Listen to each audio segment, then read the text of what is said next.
With a population of 14 million, Kinshasa is the largest French-speaking city in the world. The streets are full of activity. Many people get up very early, at around 5 a.m., and take on several jobs during the day to get by. Africa News, Palmarès, Machette, Lefa, Reference. They can be couriers, sweepers, maggot sellers, or even jewelers. At midday, they count their money, often dreaming of making a fortune. Tout le monde rêve d'être millionnaire au Congo. Il y a l'argent, si tu cherches l'argent, tu dois trouver. They even dream of wealth in this slum, like 80% of its inhabitants. Albert, a fisherman, lives on less than £1.50 per day. The country's richest people live just opposite him. Ça, c'est la cité du fleuve. Bon, ils sont riches, mais nous autres, nous sommes pauvres. Lui fait le commerce, et nous faisons la pêche. This apartment complex is reserved for the new upper class, and of course the millionaires of the Democratic Republic of Congo. It's impossible for anyone from the outside to get in.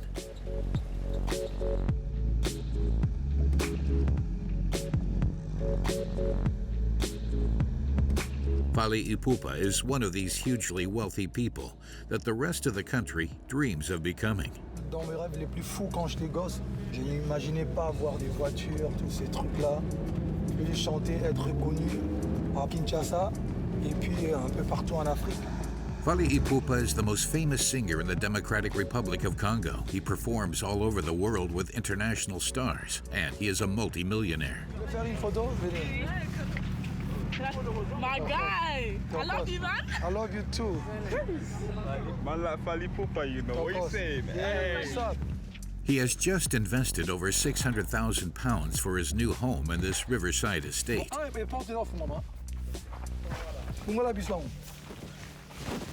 J'aime beaucoup être ici, surtout les dimanches.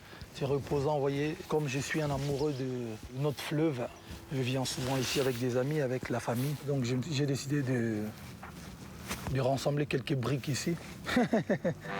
Just a few bricks makes this Californian-style villa, which stands out hugely here in the Congo, the 8th poorest country in the world. His neighbors are lawyers, financiers, or entrepreneurs who have made their fortunes selling raw materials, which the rest of the world is snapping up. The Congo's underground reserves are full of wealth and boost the economy. These people are very wealthy. They could live in London or Miami, but they've chosen to stay here.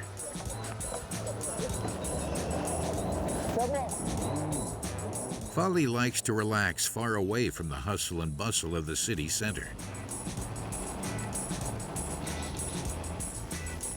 The Congo River, one of the longest in the world, is the city's playground.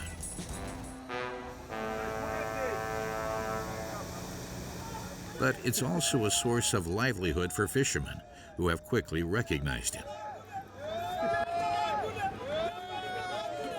Ils disent que c'est mes frères, ils veulent un petit rien. Je suis obligé de donner. Si on est tiens, non, paie-moi $50. Fally gets a port employee to distribute a few notes among them. C'est beaucoup, c'est beaucoup. Et on a fait qu'il fallait, et on a fait des comptes, nous a donné $50 pour partager à 6 personnes. It's the equivalent of £6 per fisherman, which is the same as an entire working week.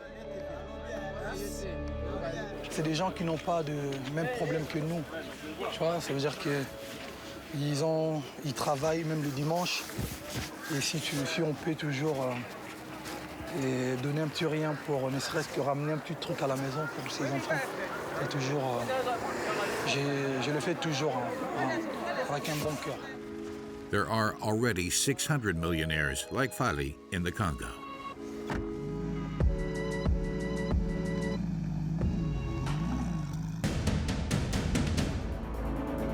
The Democratic Republic of Congo is the largest country in Central Africa. It's 4 times the size of France. It has been ravaged repeatedly by war for almost 60 years. which has resulted in over 6 million deaths. The country is also under a dictatorship.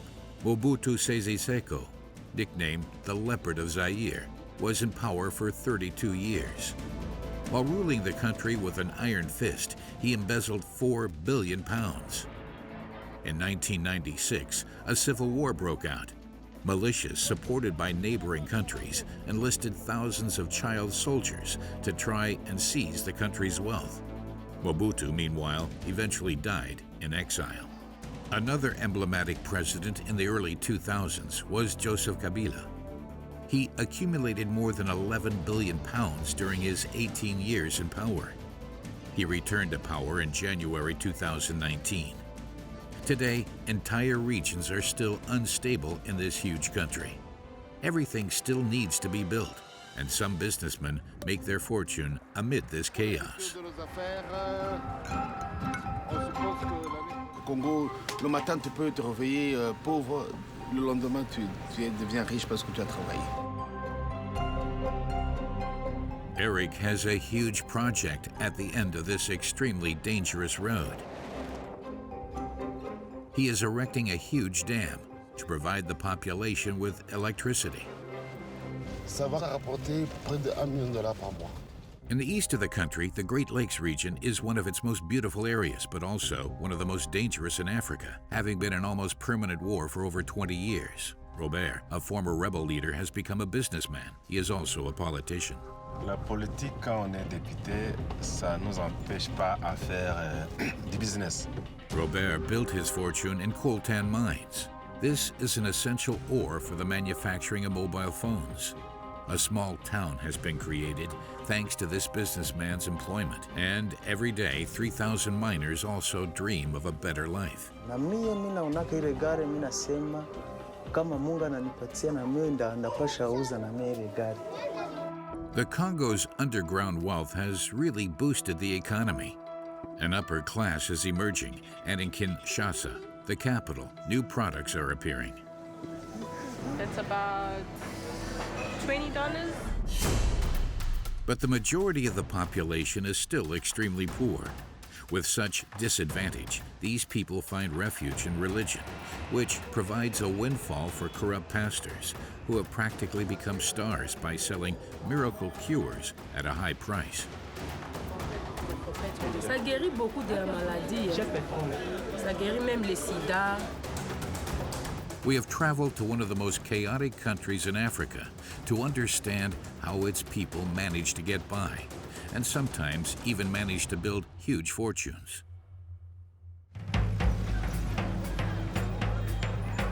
In Kinshasa, the roads resemble like battered tracks. They are difficult to navigate. In this huge mess, a young woman is fighting for her future. She is called Bukembi.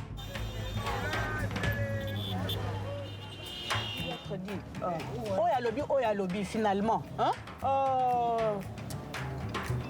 ce sont des agents de l'ordre. On est censé suivre ce qu'ils disent. Mais alors là, je suis devant deux agents de l'ordre qui me disent l'une de prendre la gauche, l'autre de prendre la droite. Je suis censé faire quoi? Bukembi is in the middle of a test. Sat in the back, Arnaud must evaluate her ability to sneak through traffic and put a bit of pressure on her. Après, vous allez tourner encore, vous ne pas prendre la droite ici. Vous ne connaissez pas la route apparemment. Tournez à gauche, allez, prenez la gauche, suivez la voiture là. Bukembi has applied for a job as a driver in a startup company. The company was created by a Congolese businesswoman who wants to lift women out of poverty and is recognizable by its pink cars. Bukembi was a nurse until this point. If she passes the test, she will triple her salary, raising it to £200 per month. J'ai hâte de commencer mon travail, espérant que ça tienne et que le test soit positif. On fait les tours et puis on rentre au bureau. To give herself the best chance, Bukembi stays in character right until the end. But it will be a few days until she finds out if she has got the job. There are already about 15 cars in the company's car park. The startup wants to create high-end services for the middle and upper class. There are drinks, cakes, and even a Wi-Fi connection to allow clients to work while they sit in Kinshasa's traffic jams.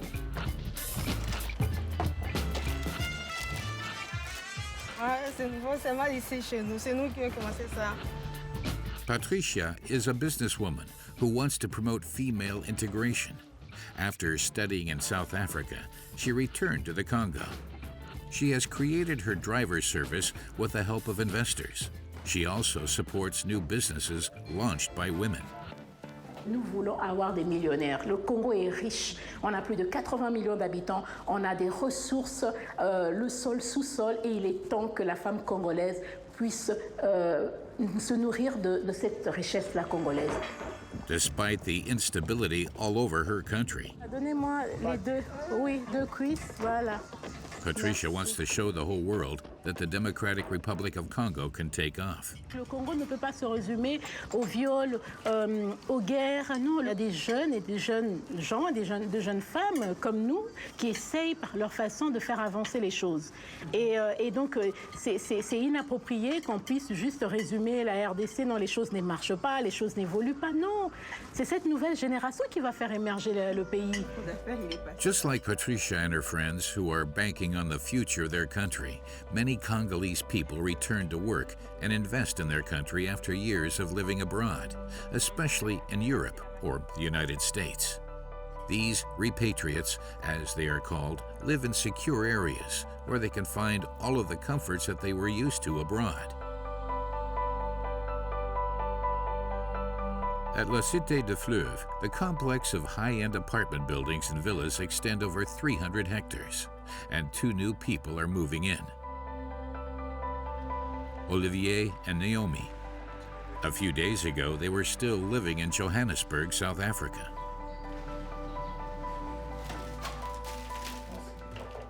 C'est vraiment le number one des priorités, vraiment.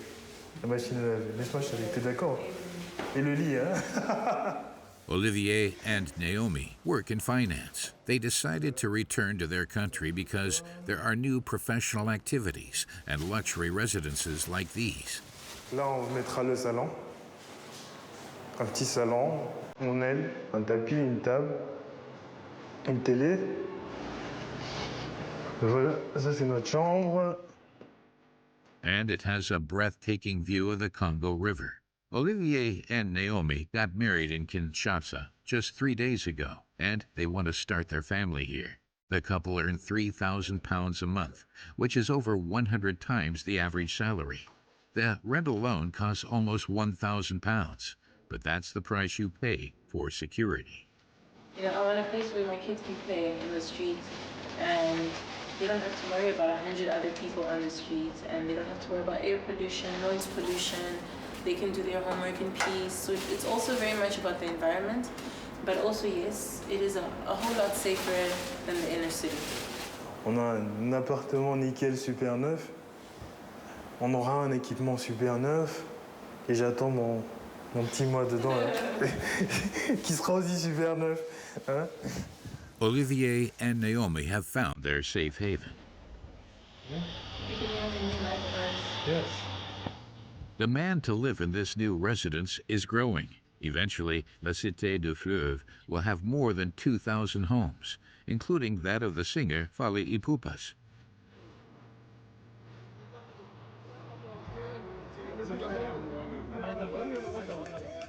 We find him in a large house, which he has rented as the backdrop of his new music video.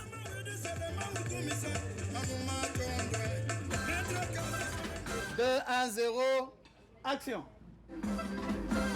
The extras are dressed up as Congolese warriors. The day starts well for Fally, but all of a sudden, the music stops, for there has been a power cut in the area.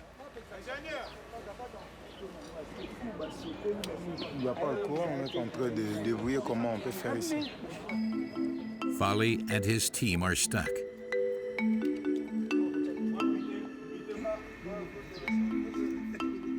Finally, a technician manages to get his hands on a generator, but that quickly breaks down too.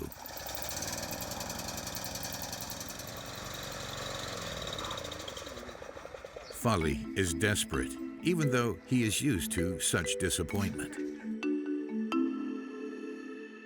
Regarde,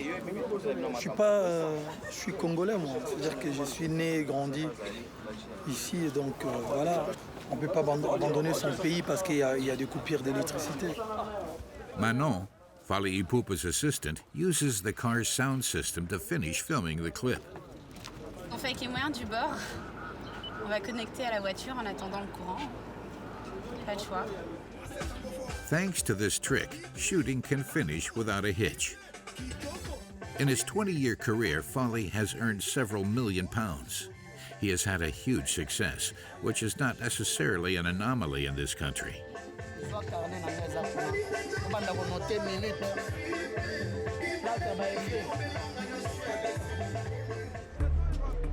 Congo's underground is rich in minerals, which have helped make the fortune of several well-advised men. One of the main resources is Coltan, which, once it's been transformed, is used in the manufacturing of mobile phones. The mines are in the Great Lakes region, in the east of the country, on the Rwandan border. In Goma, the capital of North Kivu, conflicts have been raging for over 20 years. Armed groups are trying to seize the land's wealth. The UN permanently deploys 16,000 peacekeepers to maintain a semblance of peace in the region. The region is very poor, traumatized by successive rebellions and massacres. Those who have made their fortune, especially in raw materials, live in the luxurious Lake Kivu. One of the region's most important businessmen lives in this huge villa. There is a watchtower with a huge police presence at the entrance. It's a true fortress. Its owner has several tens of millions of pounds. Oui, quoi? Ça va? François? Robert Seninga is the king of the Coltan mines. He has had an eventful life. Formerly, he was a rebel leader. Today, he is a businessman and also a member of the Maïsi Parliament, a district near to Goma. La politique, quand on est député, ça ne nous empêche pas à faire du business. He even admits that his power has helped him to become an owner of some of these mines. Robert Seninga is also the president of one of the largest corporations extracting coltan in this region. He is always escorted by armed guards as he regularly receives threats.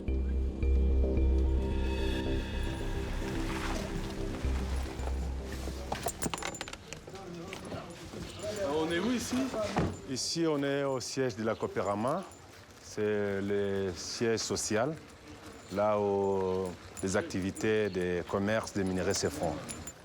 The building does not pay for the mine, but the cooperative earns millions in turnover every year. Ça va? Robert Seninga gives an update on coltan production over the last few days. On a reçu 4 tonnes, 668 kilos au total. And the numbers are pretty good. 217 kilos. On nage dans les 40 tonnes. Et ça fait combien en revenus, tout ça? Le kilo, c'est 42 à 45 dollars le kilo. Vous avez les chiffres? Vous avez les chiffres. Vous avez les chiffres avec vous. Oh. Voilà. Robert Seninga prefers to remain discreet. These last few days, the mines have given a lot to the cooperative and to their owners, almost 2 million pounds. The businessman employs 3,000 people to achieve these results. He claims to be a faultless boss. Dans vos mines, il n'y a pas d'enfants, il y a du cas d'enfants. Il n'y a pas d'enfants, il n'y a pas d'enfants parce que c'est interdit. Il y a les agents qui sont chargés de veiller à ce que les enfants ne se retrouvent pas dans la mine. Les enfants doivent se retrouver à l'école et non dans la mine. On va avoir des casques, des bottes, des cachenets, tout ça. Helmets, boots, and masks are mandatory in the mines to ensure the workers' safety. In fact, the site could be a model example for the region.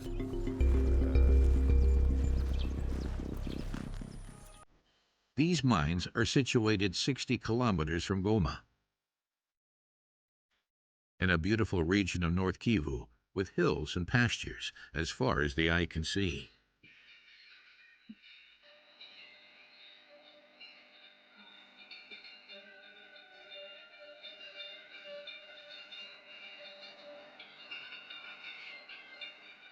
It is also one of the most dangerous regions in Africa. It has been at war for over 25 years. In 1995, one of the worst tragedies of the 20th century broke out in Rwanda, a genocide which would kill almost 1 million people. Hundreds of thousands of survivors fled to the neighboring Democratic Republic of Congo, and North Kivu in particular. But militants who took part in the massacre joined the exodus. Since then, this region in the east of the Congo has been extremely volatile. Dozens of rebel groups are clashing, and, in particular, they are trying to capture some of the Congolese underground wealth.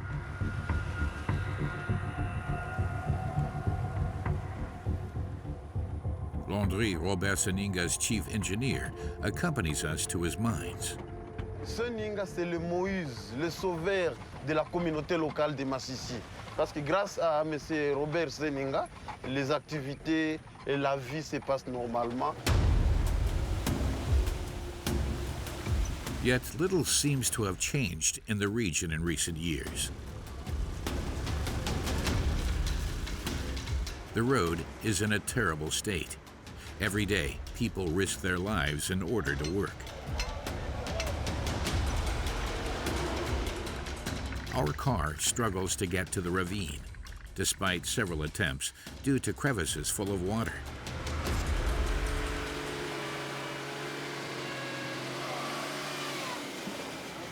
Ça s'est joué à quelques secondes près. Non, sinon on allait se retrouver, après quelques secondes on allait se retrouver dans cette rivière-là. Et là on serait foutus. Fatal accidents are common on this road. Oh, génial, on est sauvés. It will take us a total of 5 hours to travel just 60 kilometers. On arrive. This is Rubaya, a town near the mining site. The town has boomed recently, growing exponentially in just a few years. Today, 10,000 people live here, practically cut off from the outside world. Life is organized. There's a sewing workshop, a hairdresser's, and even something that's turned its inside into a nightclub. In Rubaya, everything has been created to meet the needs of the population that has come to take advantage of this new Congolese Wild West. Robert Seninga's face is displayed everywhere. According to Landry, his loyal follower, he can make all dreams possible. Je vous présente cette maison d'un creuseur, celui qui avait commencé à travailler dans le premier trou découvert aux alentours de Rubaya. Il est parvenu à construire cette très belle maison que vous voyez ici. An economic miracle seems to be taking place. But upon closer look, most homes are simple wooden shacks. Gilles lives here with his wife and their 3 children. With 5 people living in 15 square meters of space, they are forced to be very tidy. Nyumba ni ya kidogo, ni kukama mina kamataka viatu mina vitia hapa kwa hii kibambasi. Nguo za watoto nazo mina ziweka hapa. In the other room, the kitchen is attached to the family bed. Ni ya kidogo kitanda mshe. Na hapa njo kwenye tunalalaka hivi. Panapigia hapa. The couple moved here 5 years ago when Gilles wanted to earn his fortune in the mines. Na mie naonaka ile gari nasema kama Mungu ananipatia na mie ndapasha uza na mie ile gari. For now, Gilles only earns 5 euros per day. He works 10 kilometers from the center of Rubaya and must travel for an hour and a half to get there.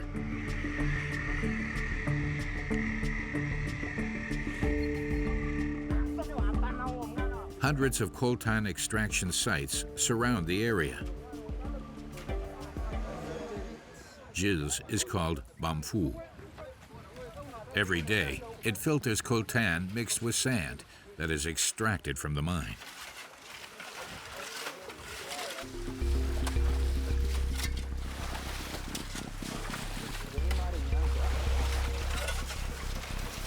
Hapa niko natumikisha mikono. Beshi natumikaka, kisha mikono sasa nayo inasukura mzuri na kamata.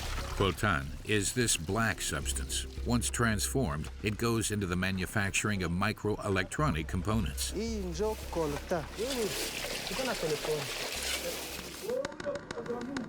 Later on, Gilles has to go into the mine to dig. The wall is very slippery. Aka hano hom ukikiriraga ariho tunyura. Hauna shida kufatana na kesi kuingia kama chini. And there's no safety measure to rely on along this 15-meter descent. Once you've arrived at the bottom, it is difficult to breathe. Tons of sand have already been extracted, which has opened up tunnels. There is no supporting structure to secure them, so the risk of a landslide is very high. Gilles extracts the coltan using just his hands.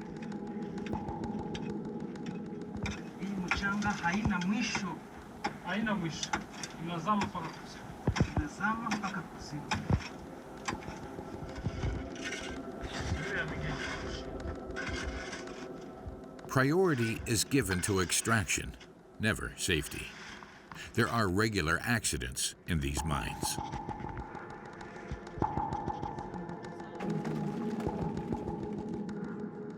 C'est très dangereux quand même d'être ici. C'est effroyable, mais c'est au toit.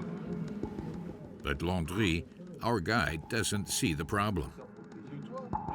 Dans le mine de Rubaya et partout où nous travaillons, il y a des cas où on enregistre des morts, des cas où on n'enregistre pas des morts, et quand des glissements de terrain, il y a tout avoir des morts. Imagine si ça engoufflait vers nous comme ça. On sera asphyxié. Il y aura ceux qui peuvent résister et d'autres qui ne peuvent pas être résistés. There are no official figures, but men regularly lose their lives extracting coltan. Upon leaving, we notice that some of the miners seem very young. Landry seems embarrassed. Niko na 20 ans. Il a 20 ans d'âge. Il a 20 ans? Oui. 20 ans. Non, il a 20 ans, vous le voyez. Et si vous pouvez voir quelque part qu'il a une mince taille, vous pouvez croire qu'il est trop jeune, mais il encaisse là. Of Gilles' 30 or so colleagues, at least half don't seem to be older than teenagers. This site isn't an anomaly. We meet a lot of children in the region who hide from the camera. According to UNICEF, mines allegedly employ 40,000 children. This mineral, which is generating fortunes, steals these children's childhood and sometimes even their lives.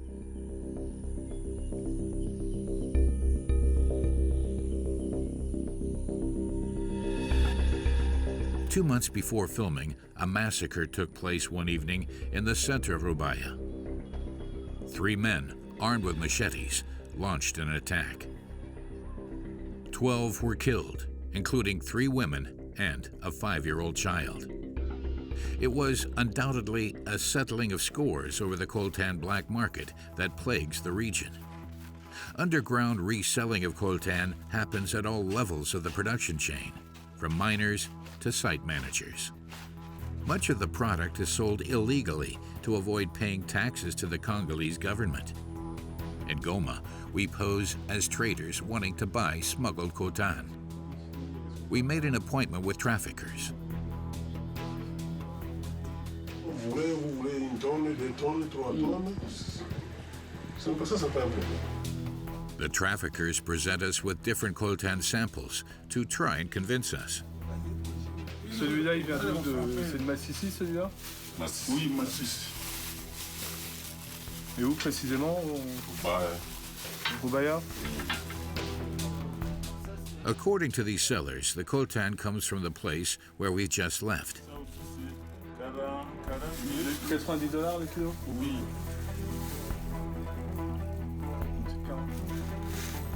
This coltan is tax-free.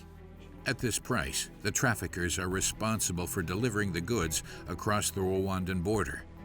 The country is regularly accused of stimulating economic growth through smuggled raw materials from the Democratic Republic of Congo. This theft takes place with the help of Congolese soldiers. Like this man, who lets the convoys pass through. Vous envoyez tous les jours du coltan passer? Il y a des jours où ça peut passer 2, 3 tonnes, voire même, on peut aller même jusqu'à 10 tonnes par jour.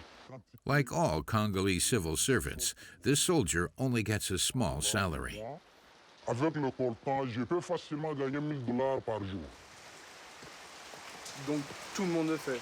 Oui, si je trouve par exemple des trafiquants qui viennent me proposer voici $500 ou $1000, là c'est clair, je ne peux pas refuser. Moi qui gagne $80 le mois, quand je trouve $1000 en un seul jour, c'est facile. The DRC is one of the 20 most corrupt countries on the planet. In total, corruption costs the Congolese state £11 billion every year. Despite all of this trafficking, the mining sector drives the DRC's economy. The country's economy has grown by almost 6% in 2018, thanks to this industry. This economic success is showcased in Kinshasa, the capital, around the Boulevard du 30 Juin. The 30th of June is their Independence Day, which was granted after almost a century of Belgian rule. Here in the business district, we find Olivier, the young banker who moved to the Cité de Fleuve a few weeks ago with his wife Naomi. I like this. I like the fruit ones. Which one? The apple tart. Quand j'étais enfant, ça n'existait pas encore ça. These pastries cost £4 each, the same price as in the UK. They're a luxury in Kinshasa. £21 is almost the country's average salary, but that doesn't seem to bother Olivier. C'est pas cher, ça va. Although these well-paid executives only make up a tiny part of the population, new businesses are slowly but surely being set up in the city center. This new clientele, used to the Western way of life, must be catered for. This supermarket has adapted its stock. From coffee capsules to European cheeses to cereal, you can find everything here that is sold in rich countries. Okay, so we good. Yeah. Can we get juice? But they have to pay a huge price for all of these imported products. 31,000. How many dollars? That's about $20. It's too expensive for anyone, really. I can't speak for other people, but no, for you. $20 is expensive for me. I wouldn't spend that kind of money on juice. Most of the imported products are very expensive. A 4-pack of yogurts comes to almost £8.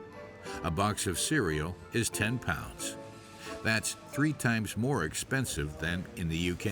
You know the perception that people that live in Yeah, Europe it's just, have? yeah. When they hear of Congo, they think war, they think the jungle, they think civilized people. This type of supermarket in the city center is attracting more and more well-off clients, as well as those who have lived abroad like Olivier and Naomi. So I can't imagine myself going to the market, because that's the first thing I thought when I was here. I was like, oh my gosh, when I live on my own, I need to start going to the market and buying things, you know, in the flea market and whatnot. But yeah, if this didn't exist, I don't know if we'd eat. Naomi makes sure that she eats a balanced diet because she is pregnant. It will be a boy. He's due in 3 months. It's a baby boy. I'm a little bit nervous, but happy at the same time. I think it's just like first-time parents. We've never raised another human before.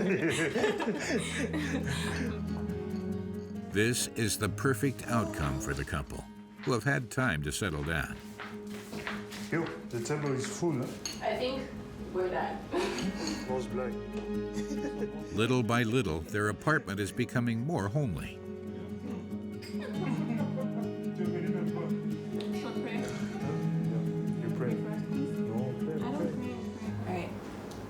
Father, thank you for this meal. We thank you for entry to the years. This meal gives them a chance to consider their child's future, which will most likely be in the Democratic Republic of Congo. S'il veut devenir médecin aujourd'hui, on a les moyens pour lui payer des études de médecine. S'il veut devenir sportif, on a assez de moyens pour le mettre dans une académie et faire du football, du basket. I want him to be an entrepreneur. Why? Because I want him to be his own boss. And I don't want him to spend his life working for somebody else. An entrepreneur, the job that young Congolese people dream of. The job is demanding, but the success more than makes up for it.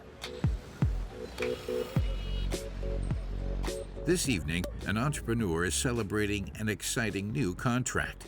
He is called Eric Monga. This business leader is also at the top of an employers' union.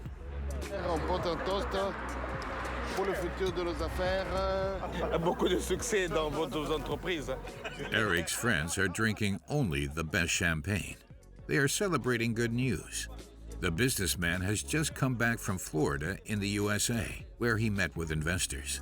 He is in the process of convincing them to fund his project, which is certainly ambitious and which will cost upwards of 250 million pounds.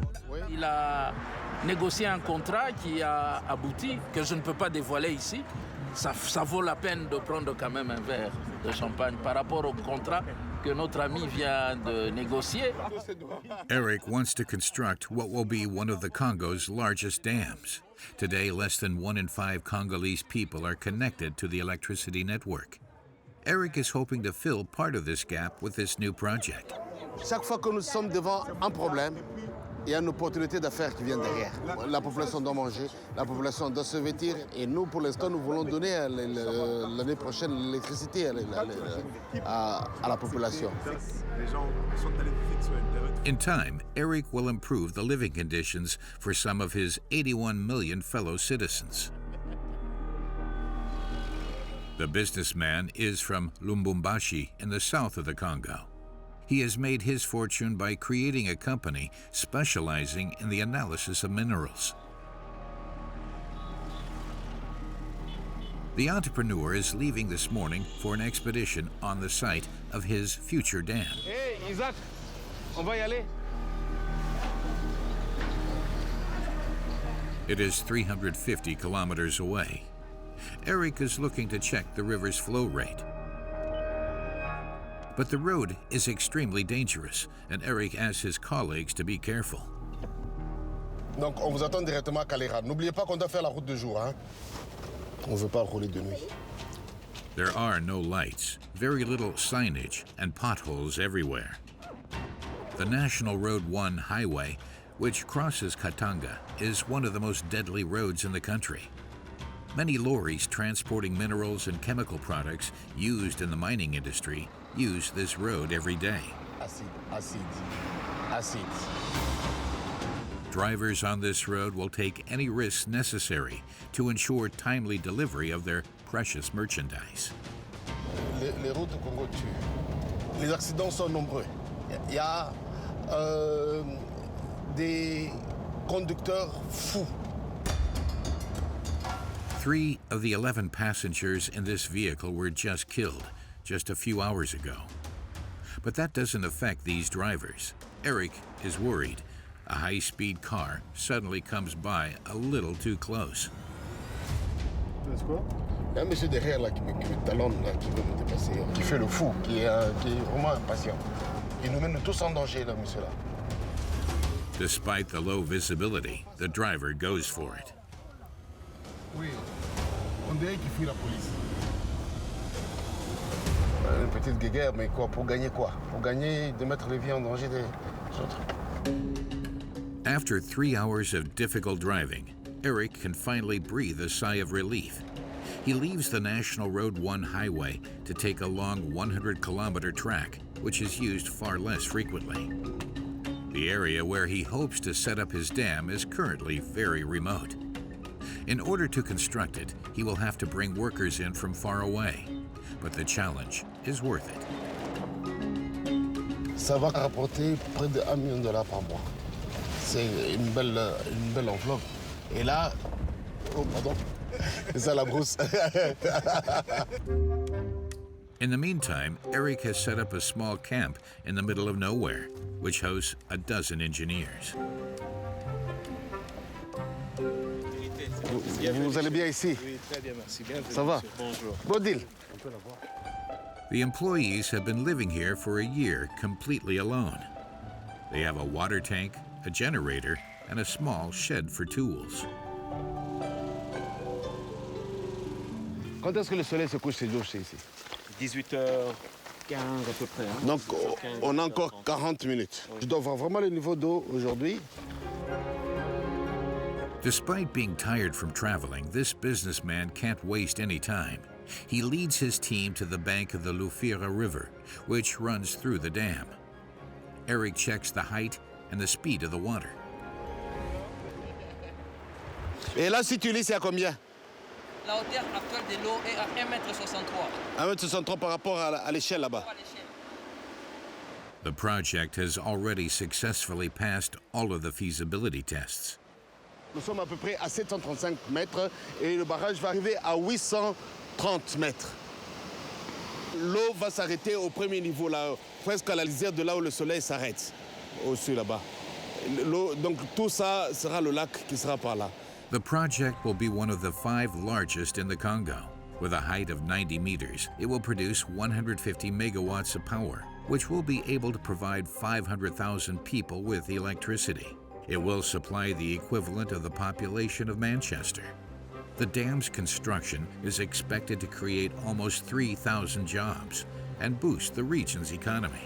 Construire quelque chose dans la vie qui reste et qui peut servir à toute une communauté, rendre heureux tous les paysans qui n'attendent que ça, qui n'attendent que cette énergie pour se développer. Several large investors, notably Americans, have registered their interest in the project. Eric hopes to gather the £250 million needed for the project in the next 3 years. Upon returning to the camp, he has a small surprise for his team. Un proverbe ici qui dit « Kutoma ne kwambaula ». Ça veut dire « buvez et parlez ». He has asked his cook to prepare a celebratory meal of traditional dishes. Ça, c'est les ngaïngaï cultivés à Boari. Boari, c'est tout près d'ici. Tout près d'ici. Ça, c'est les lengalenga. Lengalenga. Oui, les amarantes, cultivés aussi à Boari. À Boari. Donc. Merci. Eric believes that in this country, one of the least developed in the world, there are various opportunities for success. You just need to dare to take a leap and get started. Nous avons vu beaucoup de gens venir au Congo, aller là où c'est difficile, là où il n'y a rien, et s'en sortir. Et pourquoi pas moi? Voilà, le Congo c'est ça. Le Congo, le matin tu peux te réveiller pauvre, le lendemain tu deviens riche parce que tu as travaillé. Inspired by the boldness and success of entrepreneurs like Eric, more and more Congolese people are throwing themselves into the world of business in a hope to escape poverty. And this dream motivates thousands of women in Kinshasa every day. They come at 4 a.m. from all parts of the city to stock up on bread from this wholesaler. They buy whatever they can to make a living that day. Marie comes here every day for the 6 a.m. batch.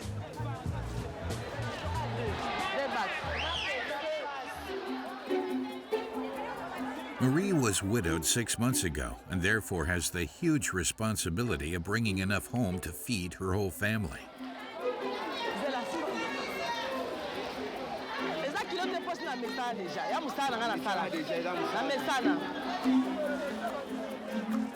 Marie is carrying more than 15 kilograms of goods on her head.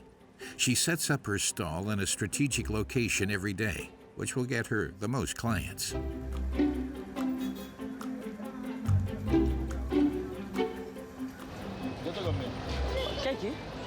300.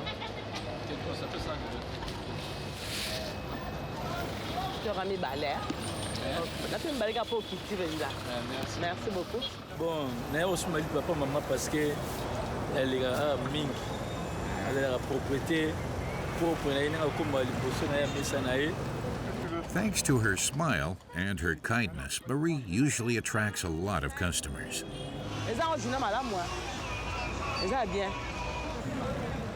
Marie earns 50 pounds per day thanks to this little stand. She believes in her business and dreams of opening other stands like this one. She even allows herself to imagine making a fortune. Si on gère bien, on est millionnaire. Si on gère bien, on est millionnaire.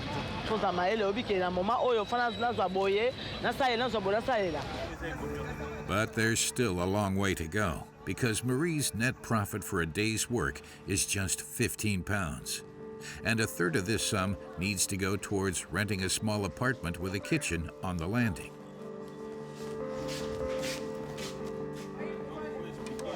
Ça, c'est les fumbois. Je vais mettre la moine, après j'ai mis les ail, les pipils, les oignons et les ndembi. Inside, there is a single room which is used as a bedroom and living room for Marie and her daughter. Sarah is the youngest of her 5 children. Ça c'est Déborah avec Israël. Donc ils ont mon basala avec examen d'état. Il y a souka 4 jours. With a salary higher than 350 pounds per month, Marie could live in a bigger apartment. But she would rather save money on her housing in order to fund her children's studies.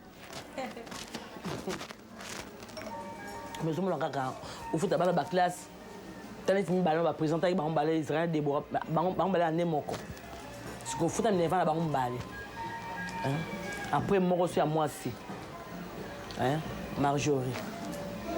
Si on a balayé na Joséphine Jordi.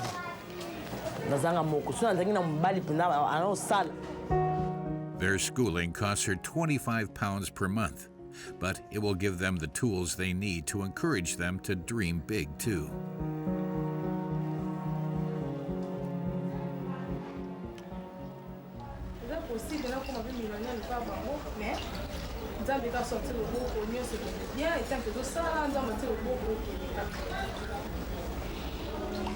Like 90% of Congolese people, Marie and her daughter Sarah are Christians. They follow the evangelical denomination. The shopkeeper visits a temple 3 times a week. She thanks God for having spared her from poverty.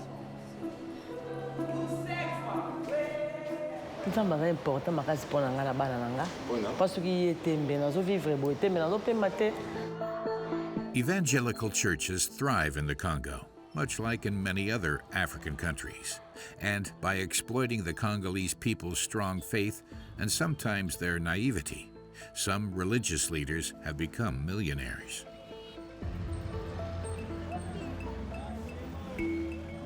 This Sunday morning in Kinshasa, all of the city's usually very busy main streets are strangely deserted. Since dawn, tens of thousands of people have been heading towards the largest stadium in Central Africa.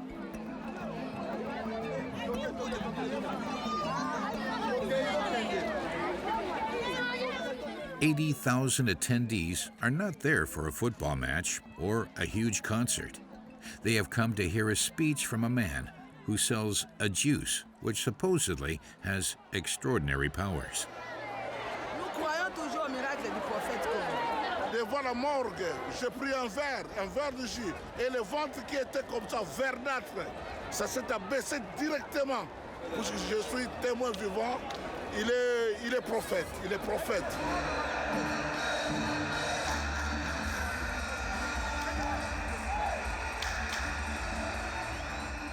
There are cameramen, photographers, cheerleaders, policemen on alert.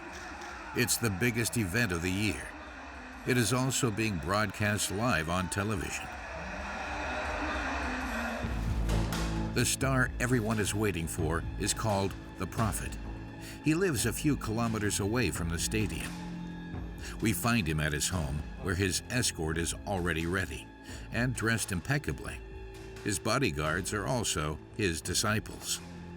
Le prophète Condé, il est vraiment un homme de Dieu, un envoyé de Dieu. Il fait tout ce que Jésus a fait. Le prophète Condé fait aussi ça. Donc, il est vraiment homme de Dieu. C'est notre prophète et c'est Dieu qui nous a envoyés ici dans notre pays. The prophet Condé is this man with a floral shirt. Dominique, his first name, created a Christian church in the Congo, which has 5 million followers. It is a success story that could make people jealous. Dominique Condé says that he regularly receives death threats. J'ai subi aussi beaucoup de problèmes, de menaces à mort tout le temps. Des menaces de mort? Oui, même en Angola, il y a des criminels qui sont entrés pour venir m'abattre. Ils sont entrés avec des pistolets. In his living room, the so-called prophet is proud to show us his dozens of diplomas. He is recognized as a scientist, a scholar, and a universal minister of peace. He also received the Medal of Civic Merit from the ex-president Joseph Kabila.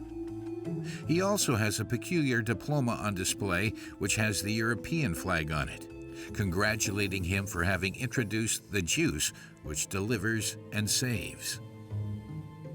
Vous êtes un docteur. Vous êtes un docteur. Bon, tout cela, ça peut venir, on peut vous appeler, on peut vous donner beaucoup de titres, mais un jour viendra, on ne serait plus. The prophet doesn't really respond to the question, but this supposedly miraculous juice has made him a fortune, and perhaps that of his church as well. His first clients are these many loyal followers. It is 2 o'clock. Dominique Condé, surrounded by his armed bodyguards, leaves for the stadium. Mais on est là tout simplement pour essayer de remonter ceux qui sont faibles, de conseiller, de prodiguer des conseils à ceux qui sont dépourvus de moyens, dépourvus d'essence pour qu'ils puissent vivre, même dans la disette, mais avec beaucoup d'aisance.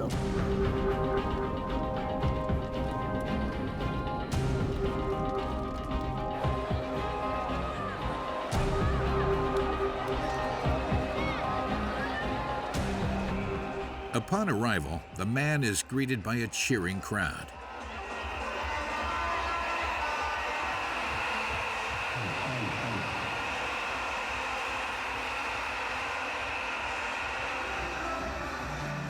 Before going on stage, Dominique Condé greets Bruno Tshibala in the crowd, the country's prime minister.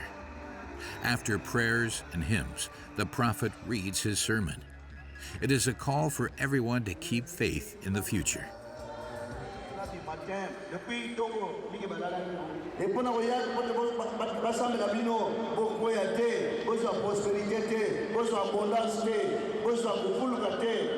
Même la disette, même la nzala, même la kozanga, mais pourvu que vous avez la vérité, et la vérité pourra vous affranchir. Amen, Bota. Vous n'ayez peur de rien, parce que The apparent prophet is a clever man. He does not sell his miraculous juice in public places like this stadium. He dispenses it more discreetly in small parishes scattered around the country. It is thanks to this network that he has already raked in millions of pounds.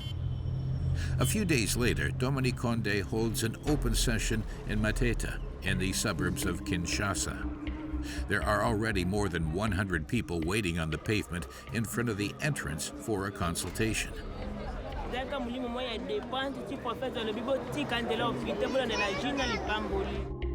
At 11 o'clock, Dominique Condé arrives in his large 4x4 worth several thousand pounds. Amen. Merci. All of his followers have come for his supposedly magical remedy. But before being allowed to get it, you must go to the cash register and make a small donation. Dominique Condé meets a long line of ill people. This woman suffered a brain hemorrhage a year ago.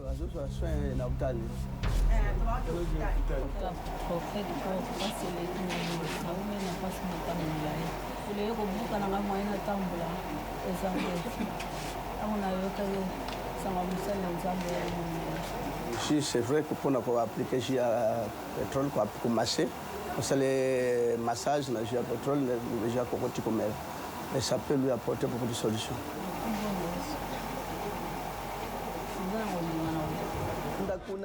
Consultations often only last a few seconds.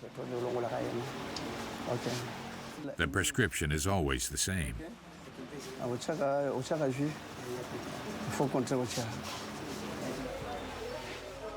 Once they've received a prescription, the ill people are directed towards the room next door, which is the pharmacy. This is where you find the famous juice.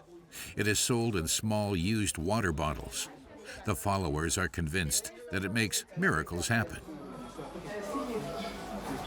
Ça guérit même les sida, même l'estomac, cancer de foie, même cirrhose de foie, donc beaucoup de maladies. J'ai été la maladie des sida, j'ai pesé 14 kilos, mais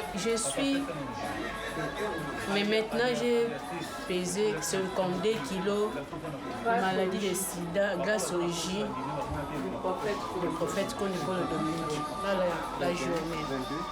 It's a promise with no scientific foundation, which can be a dangerous message for ill people. It costs over £10 for just 500 milliliters of the juice. It's a huge sum, which equates to half of the average salary. As a result, the poorest patients share the costs. On peut mélanger quand on a peu de moyens, 2 personnes, 3 personnes par exemple, nous avons mélangé 3 personnes, on va partager.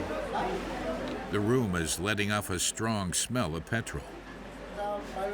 Il y a du citron, il y a du pétrole, il y a beaucoup de mélanges que vous ne connaissez pas.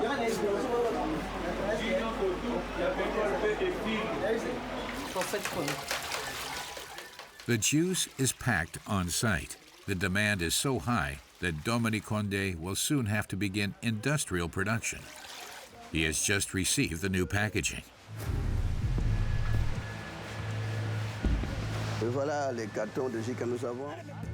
It mentions on the packaging that it cures diseases such as epilepsy, cancer, and even AIDS. How does it have so much power? If he could explain, it would provide a divine inspiration. But when we ask Dominique Condé to read to us what is written on the box, he avoids reading the word AIDS. Ces produits traitent des maladies d'origine naturelle ou mystérieuse, telles que l'épilepsie, cancer, etc. Il y a écrit que ça guérit du sida, mais vous n'avez pas dit. Du sida, non. Je n'ai pas souvent fait mention de cette maladie. In the Congo, around 400,000 people are infected with AIDS. Another false statement that the prophet gives is that his juice supposedly resurrects dead children. Ces produits, il y a des gens qui donnent même des morts-nés. On applique le jus, on met dans la bouche le mort-né. Ils reviennent à la vie, les morts-nés. While we are in his office, his assistants count and stack banknotes. This scammer sells tens of thousands of bottles every year and doesn't ever worry about getting caught.